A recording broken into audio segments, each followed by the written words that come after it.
welcome to Bestie Talks. I'm Chelsea, And I'm Corey. and we're gonna talk. That's what we do here. Is talk. It's in the name. Corey. Yeah. So we read a book. So we read the first 5 chapters of Project Cain, not to be confused with Cain's Blood, which I think my confusion comes from, and I'm sure I've said this a million times to you, because like Project Cain sounds like it should be the overarching like world, and Cain's Blood seems like it should be more from Jeff's perspective, which is why I get them confused so much. I see. That makes sense. But yeah, so we read the first 5 chapters of Project Cain, which gave me all sorts of like flashbacks to 2016, I believe, is when I first found this book. So it was fun strolling down memory lane with good old Jeff. Good old Jeff. Good old Jeff. Which I don't know where to start with this one. I don't know if we want to jump right into the book stuff or because I have some precursors on like how I found this book. Okay, so go Um, about how you found this book so that we can like get a little bit of backstory. okay. Yeah, back when I was still reading books. I believe I was in Barnes and Noble and I saw the cover of this because I'm one of those people that totally judges books by their cover.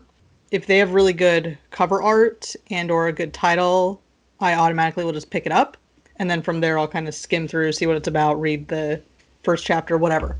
But I saw this and I'm like, Project Cain, that looks kind of cool.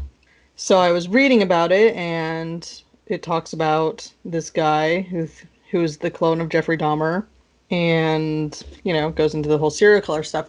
And at the time, I was not into serial killers at all. Really? Yeah, no, this book was the catalyst for all of that, which is why it's so special to me. I was into like true crime stuff. Like I watched a lot of like Nightmare Next Door and things like that. Jokinda. Not really. Not really? I like Jokinda. But yeah, and so when I got this book and started reading about it, I did not know who Jeffrey Dahmer was either. I didn't know who any of these people were at all. And so I was going into this completely fresh and it really fascinated me to be kind of in the mind of a serial killer or just a murderer in general because I'd never really read a book like that. I didn't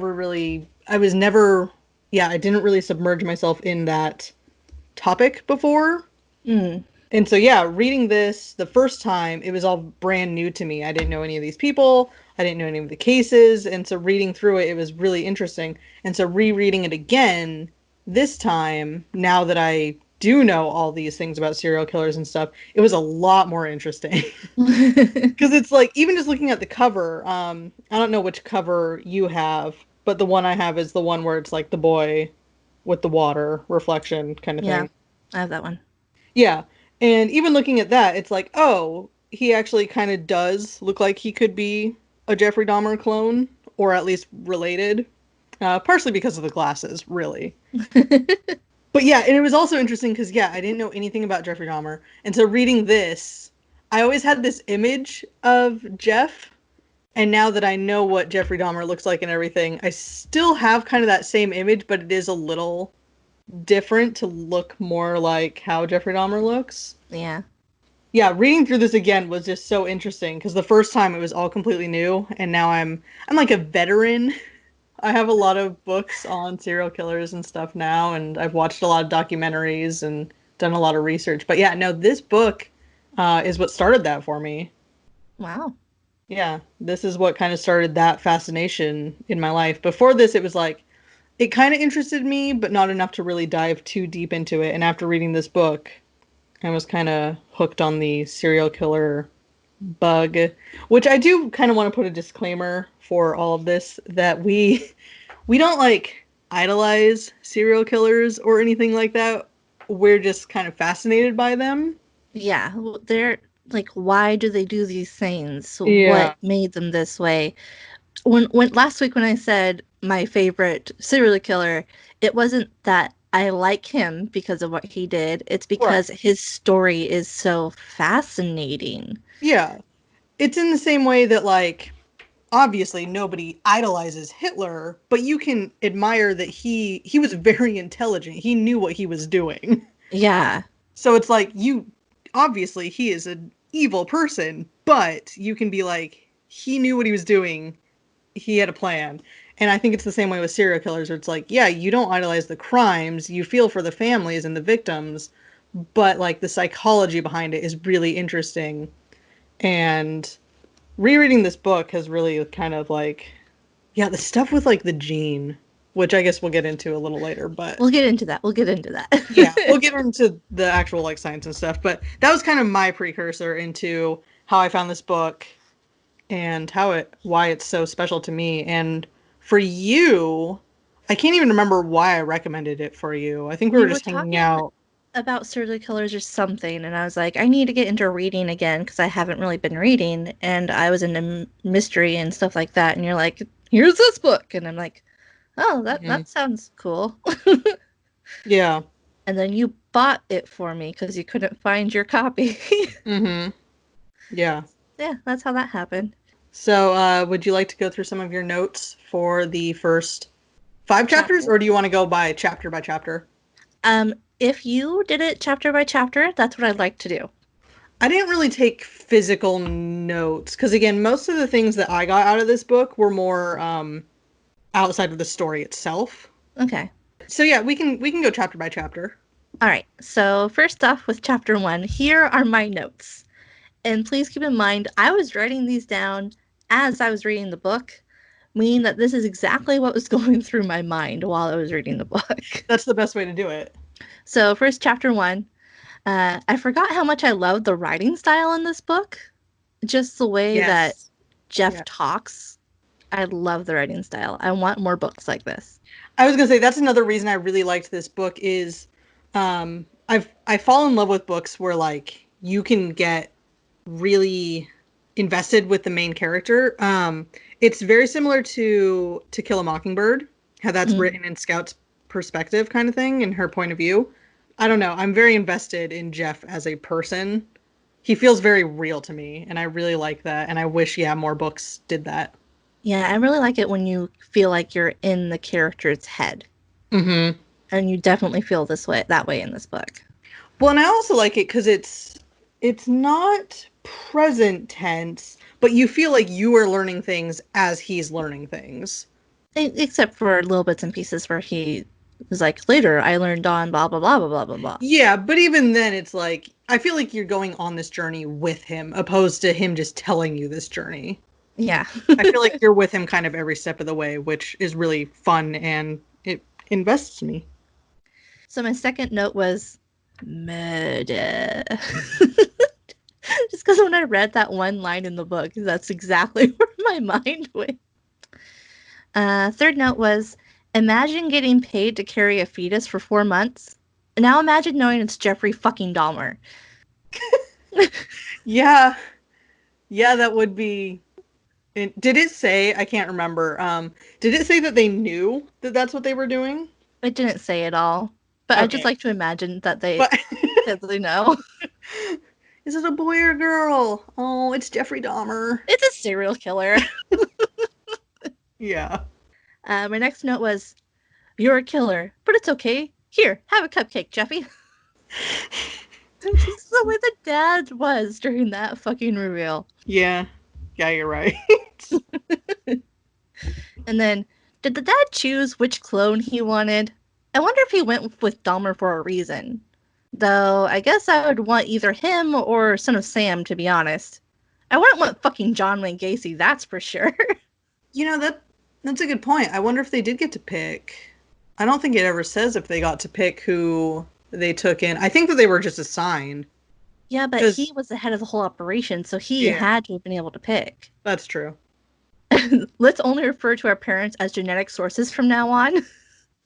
And then remember, this kid is 16, because I had to flip back through the book to double check what his age was. Yeah, rereading this, I was surprised he was only 16. Because yeah, I forgot that too. And then my last two notes were, how is it a secret room if you know about it? That's just dad's study at that point. And Well, then dun dun dun. That's my last note. It's still a secret room. He doesn't know what's inside of it. I mean, that's because you never went in it, but... Yeah. Oh, you found this door in the wall? That's Dad's study. Yeah, Yeah. what about it? Well, they also said it was like it used to be a panic room or whatever, hmm which is also interesting because panic rooms are just interesting to me in general. So that was into chapter 1 for me. Was there anything you wanted to talk about from chapter 1 that you recall? I mean, the first chapter is just kind of explaining like who he was and how he found out things and stuff like that. So not so much for chapter 1. It was chapter 2 that I had more kind of comments and notes to say. I have less notes, but some of them made me laugh way too hard. Okay. Um, so for chapter 2, because it was talking about how America had all those different war things and weapons, and I went, "This is why we can't have world peace, America." Yeah. Yeah, yeah, I definitely looked up a lot of these things that are in the book and it's all real. Yeah, like I Like, know about the fainting goats thing because there's a movie on it, mhm. fucking hilarious movie. But yeah, there's things I know about. They're just why, America? Why can't we just have nice things? 'Cause it's America and that's what we do. My next note is if this killer gene thing was real, I'd very much like to see if I have it. Mhm. Like, Yeah, I'm pretty sure you have it, Corey, yeah, but I'm no, not sure if I that's have it. that's one of my biggest notes is reading the stuff about the gene. Because it is a real gene. It is a thing that exists. It is interesting that they talk about how it is mostly, I mean, it's all men. Females can't have this exact gene. But But they can have it to a certain percentage because there are female serial killers. not really, though. I will fight you on this because I have a book that says otherwise. No, I know that they exist, but there's not that many. I'm trying to think of like the most prolific female serial killers right now. And even then, I feel like they're serial sprees, I guess you would call them. I feel like they're not. Well, what is the definition of a serial killer? You know, many different books ask that same exact question. Nobody has an exact answer. Yeah, because I know some quote unquote serial killers that have only killed like two people. And again, not dismissing their crimes or anything, but it's like when I think serial, I think, I don't know, like four or more. I mean, there is the former women's wrestler that killed all the old ladies in Mexico. I don't know what that is. You don't know about her? I don't think so. Let me look up her name. Hold on. If I heard the name, maybe. I honestly haven't looked up that much about female killers and murderers. I used to watch that Deadly Woman show, Deadly Women, Women Who Kill, like those kind of shows. There's a couple different ones. I've watched a lot of those, but most of them are just nurses. Gianna Barraza, I may be saying that wrong, is a Mexican former professional wrestler and serial killer dubbed the Old Lady Killer, sentenced to 759 years in prison for killing between 42 and 48 elderly women. Wow, yeah, no, I've never heard of that. Yep, she is fascinating. Hmm. Yeah, I've never heard of They that. were bludgeoned or strangled to death, which is something serial killers do. Hmm. My next note. Can there be a movie about a serial killer park? I'd watch it. Psychotic Park. Yesterday's killers today. Oh my gosh. Oh, I was going to talk about a Black Mirror episode, but you haven't seen that one yet. But they do kind of a serial killery thing where they take one of the convicted criminals and they put him in the Black Museum and some Kind stuff of like happens. the chick that murdered the little girl from the one episode that I watched. No, not like that, but Mm. yeah, that's one other thing. No, in I don't want to say too much because it is like one of my favorite episodes and I want you just to watch it, but they do something where they do take one of the killers and they do some stuff with him. Hmm. Yeah, I don't want to get into it, but And then my next note was, he said it! He said it! Because he said the title of the book. Family Guy joke. Nobody yes, cares. Moving on. I I get it. I got the joke. Frozen dead guy. Just like Grandma used to make. Oh. And my last note for chapter 2 was, why am I reading this at night? Yeah, I was reading mine while I was working. So what are the things that you wanted to talk about from chapter 2? Yeah, just the whole science aspect is just really fascinating to me because when I was reading this the first time, it was very eye-opening, and I remember telling my roommate about it, and he actually went to school to be a genetics, I can't remember what the title was, but he basically studied genetics and DNA and things like that. And so when I was telling him all this stuff that I was reading about in the book, he was like, "Oh yeah, I know all about that." And he was like basically quoting the entire book back to me. I'm like, "So you have read it?" And he's like, "No, this is just a genetics thing." So I just love reading books where the stuff it's like it's scary and it sounds unreal, but it is real. Yeah, like reading it's in a different chapter, but reading about the pea pods, I'm like, I've read this so many different times in so many different places. Yeah, the genetics and DNA with the peas and flowers and all that stuff. 80% of all suicides, 95% of all people in prison, 95% who commit domestic violence, 95% of those who sexually abuse children, 99% of rapists, 99% of spree killers, 99% of family annihilators, 99% of death row inmates are all male. I just think that that's really Yeah.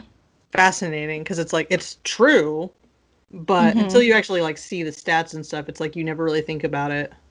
I don't know. Statistics always like throw me for a loop, and I'm just like, wow, numbers always look impressive. And yet, there are guys that make fun of women for being moody on their periods.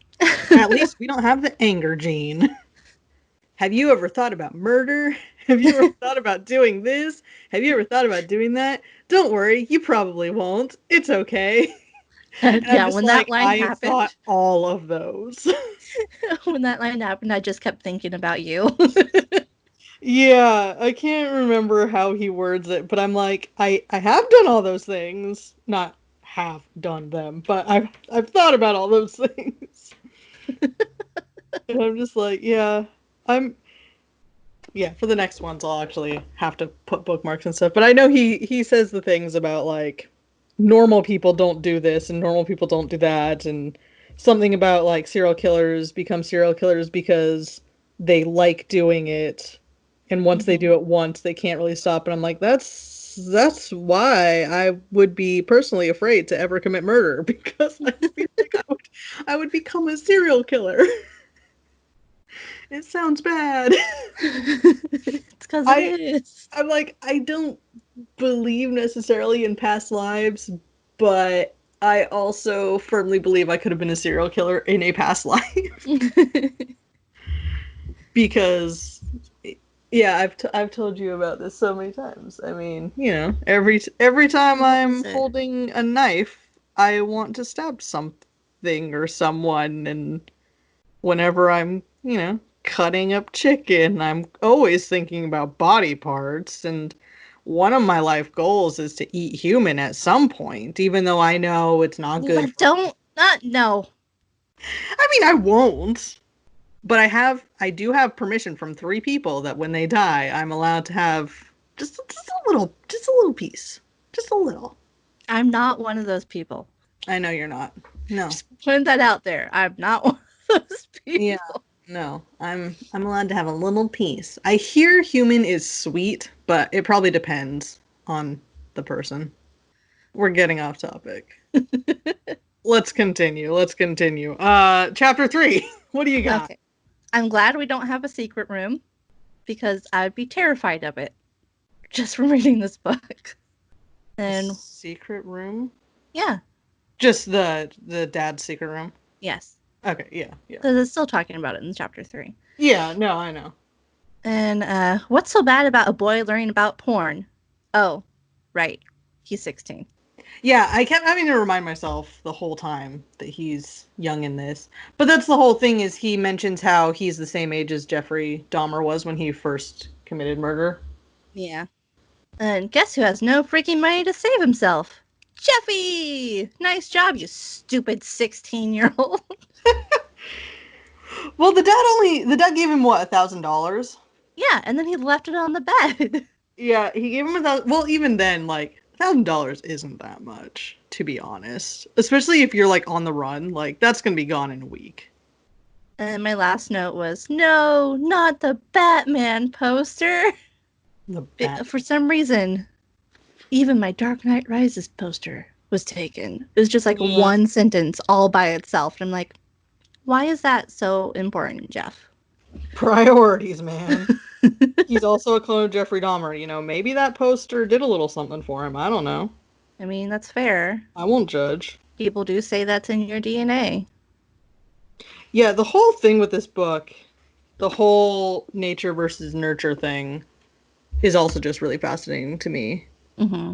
Because even after all this time, nobody can really answer that. It's just interesting to me.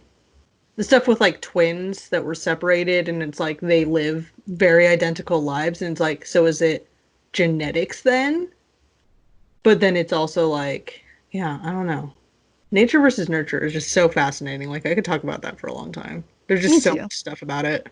I just don't want to touch on it because I know we'll be talking for literally hours and you need a nap. Yeah, it's just interesting. The whole point of the book is just like they made the serial killers and they like put them in these different homes and environments and stuff to kind of test the nature versus nurture and see how they would go and the whole, I guess, spoilers a little bit, but like the other boys are just like, well, if being a serial killer is in our genetics, we might as well just do it. And Jeff is like one of the only ones that's like, I don't think so. Yeah, I don't know if you found out that you were a clone of a serial killer, what would you do? Would you just be like, fuck it? Or would you like just keep living your life? Like, what would you do? If I found out today that was the case, like how old I am right this second, I'd be like, that explains a few things. But I wouldn't be like, fuck it. I guess that's true. Like now, because we're like in our 30s, 30s, um, We old. basically. But yeah, if I was a 16-year-old who was still kind of trying to like discover my place in the world and all that shit, you know, Hmm. I don't know. Yeah, I'm not sure. I'm trying to think of how I was when I was 16. I mean, I was still, yeah, trying to figure out things. So it's like if I was 16 years old and somebody was like, hey, by the way, you're a clone of a serial killer, like, I'm not sure how I would take that, honestly. Yeah. Especially because your brain is still developing at that age. Yeah. Well, and also, like, again, slight spoilers and stuff. I don't know who's reading this book or listening. But anyway, the other boys, like, once they're in the, like, pack, essentially, Hmm. I feel like if I was in a pack with other serial killer clones and they were going at it, then, like, I probably would too. I wouldn't even think about it. I'd just be like, okay, sure, go with the flow. I know for a fact that I would. If they were killing, I'd be right there with them. I don't think I would ever go near the pack, to be honest. Well, yeah, I'm just saying because if I remember right, because they all kind of like it's been so long since I've read, but wasn't there like one boy who didn't want to, but the pack still like showed up and they're like, hey, we're doing this thing. Wasn't the other Jeff? No, not the other Jeff. No, the other Jeff was the ringleader. Yeah. No, the one you're thinking of was the son of Sam clone. Yes, that's right. That's right. But yeah, they like tried to force him, and then didn't they end up killing him because he didn't? I don't remember. I Yeah. remember that he went to the jail to talk to. The actual son of Sam. Yeah. That part, yeah, that part's super fascinating. I didn't realize. I mean, I didn't know who Son of Sam really was when Hmm. I was reading this the first time, but I just kind of assumed pretty much the like quote unquote famous killers. I just assumed they were all dead. So to know that the son of Sam is still alive, like today, is just kind of like, wow. Yeah. Who knows who else? I mean, Zodiac Killer could still be out there. He probably is. But because he hasn't done anything since, I think he probably died somehow accidentally. Hmm. Well, then there's like the Golden State Killer who was just caught recently. Yeah, but I don't know if that's actually him. I thought it was completely confirmed that it was him. But also D&D isn't 100% D&D. I like D&D. DNA could have been contaminated. Like, I want to think it's him, but it somehow it could have been contaminated and it could possibly not be him. But I thought he confessed that it was him. I don't remember. I have to look it up again. Yeah, I know I watched a lot of different videos and things about it, but I could have sworn he like actually confessed that yes, it was him. Or By the way, that's another book that we should get and read. The one about the case study of the Golden State Killer. the one written by her that solved the case, Yes. or yeah. Well, she didn't solve it because she But passed away she before. opened it up again. Yeah, we should read that book. We should. I'd be interested. When this case kind of opened up and they did catch him a couple years back, I remember doing a lot of research on it, but now it's been a while, and I know that things have also changed and more evidence and stuff has happened. But I could have sworn that he was like 100% confirmed, but maybe not. I'd have to look. I just don't want to be wrong. I can't really remember. Like, I want it to be him because if it is him, I want to go back through his life to see why he stopped or to see if maybe he did keep doing things, but they just weren't reported. From what I remember, he did completely stop, and I thought it was family related. Like, he just decided he wanted to focus on his family, which is like, yeah, I killed like 20 people. I think I'm gonna call it a day. I'm gonna go hang out with the kids now. Like, Just gonna go throw a football to my boys. yeah. Again, I don't really know because I can't remember the case and everything because it's been so long, and I've watched and read so many other serial killers since then. But Yeah. yeah, I'm not sure. Maybe that'll be another topic for another day. Do you want to move on to chapter 4? Yes, let's move on to the peas. Okay, this one has more notes, and I forgot to start chapter 5, so I'll probably get to chapter 5 and have to pause myself. Chapter 4. Does true crime that we watch today make us want to kill people? Or does it make us more fascinated? Or is it just something in the background? Yeah, that's a good question. Because I don't know if it was since this Golden State Killer, but I feel like true crime documentaries and shows and movies have become real popular in the last couple years. Like when I first read this book and was starting to get into the serial killer topic, I remember telling people about it and like nobody really cared. People were like, you're really weird for liking this stuff, like all these things. But like now I feel like it's very commonplace to be like, oh yeah, serial killers. And then like everybody will be fine with talking about it. This is why I want you to listen to that podcast. I don't know if that's because of Netflix. I feel like Netflix did a lot of serial killer and true crime based documentaries, TV shows, things like that in the last couple of years. And because people Netflix and chill so much, I just feel like because there's a lot of people that Sorry, hold on. I just imagined teenagers bumping uglies to watching. Yeah, I knew you were gonna think that. Why?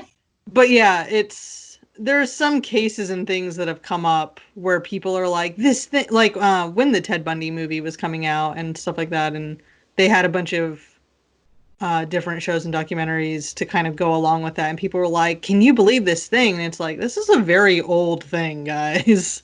How do you not know about this, guys? Yeah, there are some where it's just like, but again, I didn't really know about them until I found this book. But now it's like everywhere. Yeah. You can't really go anywhere without running into serial killer things now. Maybe It's all over this book just Hulu. opened your eyes to you and you didn't realize it was there before. Yeah, serial killer stuff is just everywhere. It's all over Hulu. It's all over Netflix, Amazon. And again, it's because everybody's just fascinated with the psychology behind it. Yeah. Or I am anyway. Most people are, I feel like. I'm fascinated by the psychology of why do people kill people. I don't understand. I want to know why. What is the reason? Going off my own personal experience. What? Not not like that. I just mean like for me. Want to rephrase that, Corey? Let it be known I have never murdered anybody. But I'm just thinking about when I'm holding that knife thing, because again, I thought that was perfectly normal. Whenever I'm holding any type of sharp object, my impulse is to stab it into something as hard as I can, whether that's a person, an animal, a food, a box. I stabbed a lot of boxes when I worked at Subway. I don't know, that's just Uh, an impulse where I have to do that. It's like I don't know how to explain it. I thought everybody felt this way, but apparently they don't. So no. it's really hard to explain now why I feel that way. But I imagine murder is kind of the same thing, where you just get that impulse and it's normal. I mean, there's the impulses of when you're on top of a tall thing, you want to jump, Yeah. but that's the call of the void, so that's different. Yeah, I mean, I get like that for sure. Like when you're walking on the sidewalk and you see cars speeding past, you always have that impulse to just like jump in front of them. Yeah.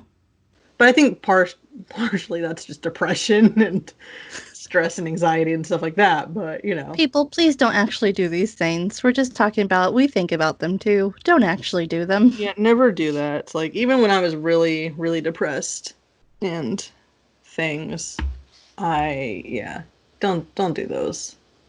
So my next note was his name was Cass. I love him. I want him as, I don't know, an uncle? Yeah, let's go with that. Yeah, I was surprised I remembered his name. I was like, I thought it was Cass. How do you pronounce his name? Castillo? Castillo? Castillo is how I pronounce it. Yeah. I don't think it's Castillo. Who But knows? anyway, Kaz. Kaz? Yeah. The reason I thought it wasn't Cass was because I've also been watching so much Supernatural Right. and That's why I was second guessing myself too. I was like, I thought it was Cass, but that's the guy in Supernatural. my next note was why are well, I said army men, but I'm going to rephrase that. Why are military personnel not also called serial killers? Because they kill many people and some of them actually enjoy it. Why are they not serial killers? That's a good point. And if you think about the whole police debate going on right now, Mm-hmm. it's like policemen murder. And yeah, in theory, it's supposed to be for justice and all that, but I mean, there are some who do it just because they like it. Yeah, and that's freaking creepy. Yeah, I mean, there are cops out there who could very well just be serial killers in disguise, I guess you could say. Dexter!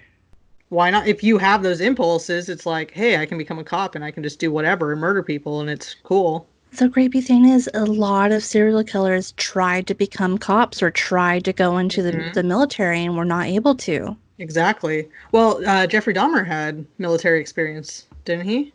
I don't remember off the top of my head. I thought Jeff I mentioned think in the he book. went into the army at one point, but didn't he get kicked out? Yeah, I just remember, yeah, in the book somewhere he mentioned how there was like military background. Like he served or something for a little bit. But yeah, Yeah, he served when he was 18, didn't he? I think so. But yeah, it's terrifying. They want to go into this thing, and then they can't, and then they're like, okay, I guess I'll just kill everyone. Hmm. It's like they need an outlet for those murdering tendencies. Get a hobby. I mean, for them, Fuck. killing is their hobby. Not that kind of hobby. That kind of reminds me of when I was gonna get a little personal, but when I was cutting myself for a while, I saw a thing on Tumblr that was like alternatives to that. Mm-hmm. And one of them is to get like colored ice cubes or bath crayons. I don't know if you know what those are. I do. And use those to cut yourself instead. So you like still get the little mark. And if you're using red, it kind of looks like blood, but you're not actually doing any damage. But the same psychological like endorphins are released like you're doing it. And for me, that really helped. Going back to the serial killers having their own outlet, video games actually. Yeah. When I get in kind of a dark, angry mood, watching just slasher movies really helps me. Watching just really gory slasher movies because it's like I'm not going to go out there and do stuff. And actually, that's the thing with a lot of horror directors. It's like they're the nicest people ever, but they have these like dark thoughts and things, and for them, it's entertaining and it's all an outlet. Yeah. And so for serial killers, I mean, maybe that's why. Like you didn't even think that there were serial killers still nowadays, right? No, I thought they were gone. I think that we don't see or hear about serial killers as much anymore because we do have more of these outlets, Hmm. possibly. How many lives have video games actually saved? Yeah. No, that's a good point because it's like, yeah, they say that video games cause violence. Stop. No. Violent people cause violence. Here's where I got to the pea pods, and I went, I find it funny that monks garden, and so intensely. Well, can't do anything else in celibacy. Might as well watch peas grow. The whole pee stuff. I remember learning about that in school and being like so fascinated. What do monks nowadays do as hobbies? Yeah, I don't know. If you're a monk and you're somehow listening to this, please tell me what you do for a hobby. I want to know. For all of our monk listeners out there. There might be one that exists. I want to know. Yeah, I don't know anything about monks or what they do for fun, so I couldn't tell you. And then when it got to it, I remember Dolly because that happened when I was little. Mm-hmm. I remember thinking I want a clone of my cat. Yeah, the cloning stuff is really interesting because it's like, yeah, I remember being like in elementary school and middle school and hearing about Dolly the sheep and being like, oh shit, cloning, that's going to be a thing. And it is still a thing, but like we never really hear about it. Like it's not Yeah. nearly as mainstream as when Dolly first happened. Mm-hmm. Did they ever actually, in real life, make actual human clones? It's legal. It is from I actually looked this up like a year or two ago because I was curious about that also. I don't think I know that they were cloning or attempting to clone people, but from what I read, none of the clones lived past gestation. Hmm. Um, don't quote me on this because it has been a while since I've read it, but from what I last heard, they haven't admitted to cloning a full person to adulthood kind of thing. They're not going to admit it ever. I know. That's why I'm saying like they haven't admitted it. But that's like all the animals. They've cloned so many animals. They have clones of like people's pets. If you have enough money, you can get your pet cloned. Yep. There are rich people who do that with their dogs, which is insane to me. If you do that with your pet, do they just end up being how old they were when you got the DNA? Hmm. Do they start out as children? Do they end up exactly the same? I want to know. I think I can't remember if it was a video I watched or an article I read, but the thing about the people that got their dog cloned, it was a puppy. Mm-hmm. So it was basically just born and it's basically a whole complete being. It just looks the same. So it grew from puppyhood, lived its life, whatever. There were similarities, I believe, to how the dogs acted, but yeah, I don't know. Again, nature versus nurture. Yeah. Even if it's a clone and it is in the same environment, it's still going to have different experiences. That reminds me of the completely off topic, basically. A while back, years back, Clint and I were talking about greater than or equal to. Mm. And he's like, imagine both of our moms have twin trees. And I'm like, twin trees? They can be different. And he's like, okay, clone trees, whatever.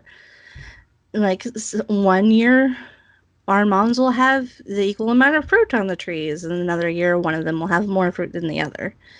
And I'm just like, is that really how it is with clones, though?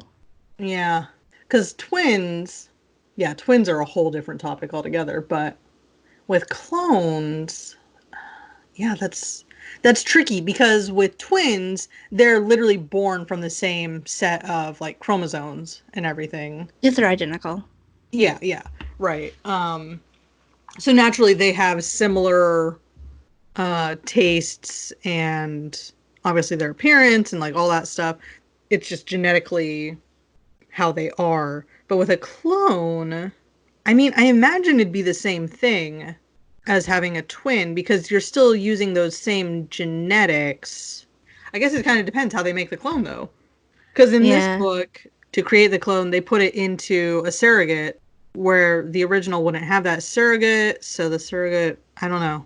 I feel like it wouldn't be the exact same, but I feel like there would be similarities enough with a clone, similar to an identical twin. What was I just thinking of? I was just thinking of something that I have no idea. Moving on. Moving on. Chapter 5? Chapter 5. I forgot Ted was part of the six-pack. Mm-hmm. And then I said, I forget. Did Jeff know other Jeff? That would be really weird. Oh my god, I have a long-lost twin brother. Nope, he's clone number whatever. And then I went, nope, there it is. He didn't know him. Yeah. That'd be so weird, though. Just go to school and see your other... Yeah, going back to the twin things. The twins that are separated from birth and then find themselves later on. Like, there's, I really love this documentary on Hulu. You should check it out if you haven't seen it. 3 Identical Strangers. It's about these triplets that were separated. They didn't know about it. And they found each other because one of them was going to school, going to college, and his triplet showed up. Everybody thought it was him. He was really confused. They ended up meeting each other. They did like a story in the newspaper about these twins meeting each other. And then it turns out there was a triplet, and he saw the article being like, hey, wait a second, that's me. Twice. And so they met up, and yeah, I don't want to spoil too much, but it's a really good documentary. I highly recommend it. Is it as bad as Dear Zachary? No, it's nothing like that. Okay, so it's an actually uplifting story and not Dear Zachary. Uplifting. I will say it's uplifting in the way a Black Mirror episode is uplifting. That doesn't help.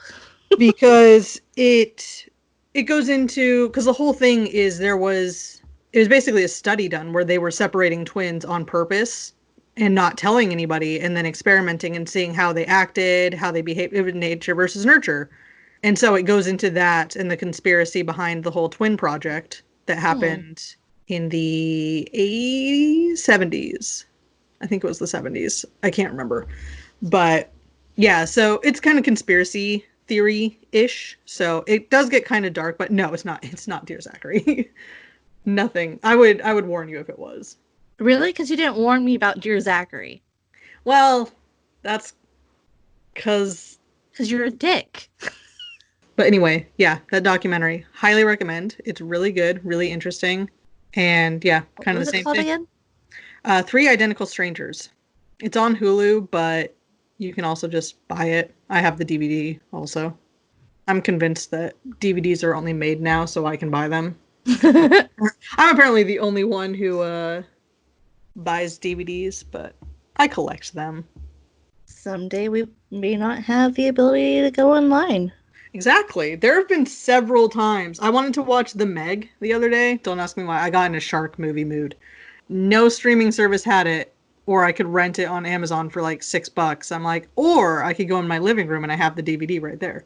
Which, granted, I did have to buy, but I didn't rent it for $6. I bought it for like $5. Yeah. And I can watch it whenever, wherever I want. I find that lately, all the things that I've been wanting to stream haven't been streamable, but hey, got them in the living room. And yeah, I could just download them, but that's a little more work. I'd have to go find it, download it, blah, blah, blah.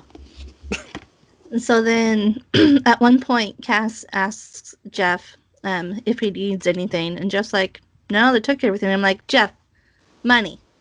You need money. I mean, he's a 16-year-old boy who just found out he was a clone of a serial killer, and his dad's been like, whatever. And he saw a dead body. Like, I don't think he's thinking about money right now. Just saying. I feel like money would probably not be on the top of your list. And then at the point where they're talking about all the little killers being set free. Mm-hmm. So like, run, little killers, be free! Then imagine the Oprah bees thing.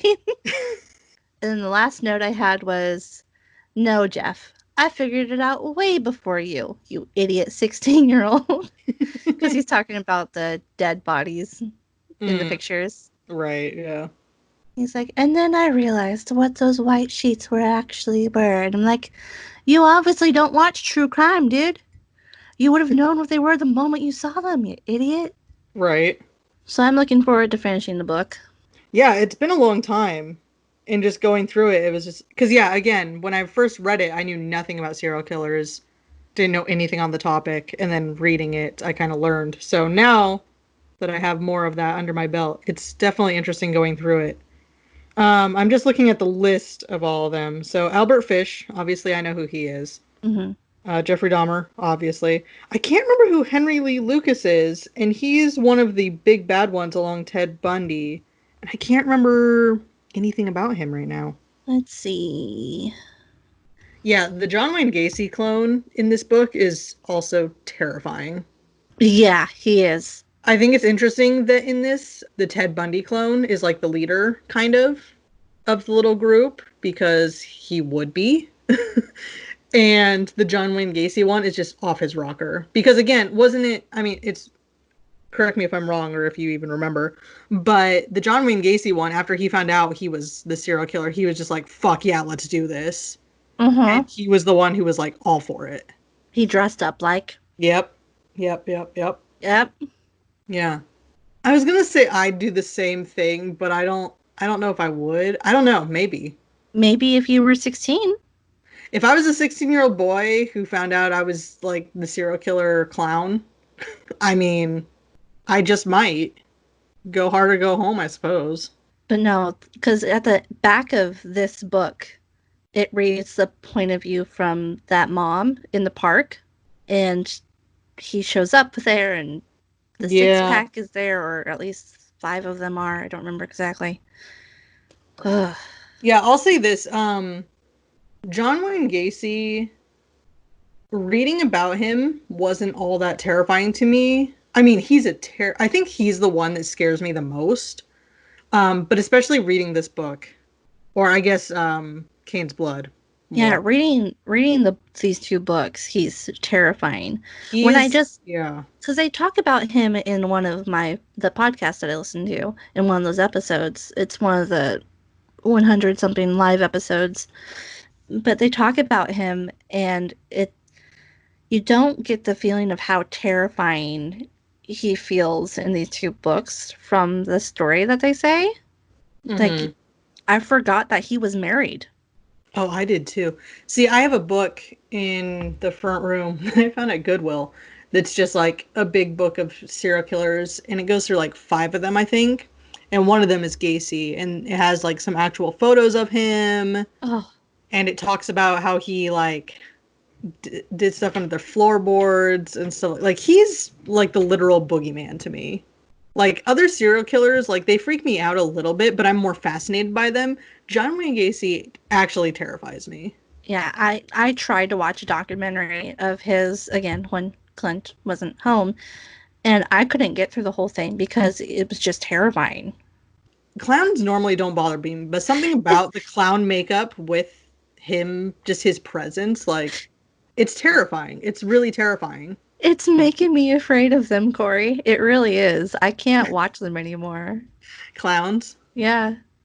Yeah, clowns normally don't bother me, but I used him, to find them enjoyable. I can't anymore. I don't. yeah. I mean, to be fair, clowns aren't really much of a thing, I don't think, anymore, unless it is for like horror things. A few years back, there were people dressing like them in freaking in the woods. Why did people do that? They never said why. Yeah, some people thought it was a publicity stunt for the new It movie, but it definitely wasn't. People were just being scary as clowns for no reason. Some of them were just kind of out there just to kind of spook people, but some of them were actually kind of malicious. Some of them were malicious, and I think others were just. I don't know if this is the case, but it's just me being out there. Maybe some of them were just teenage boys looking for a laugh. Mm-hmm.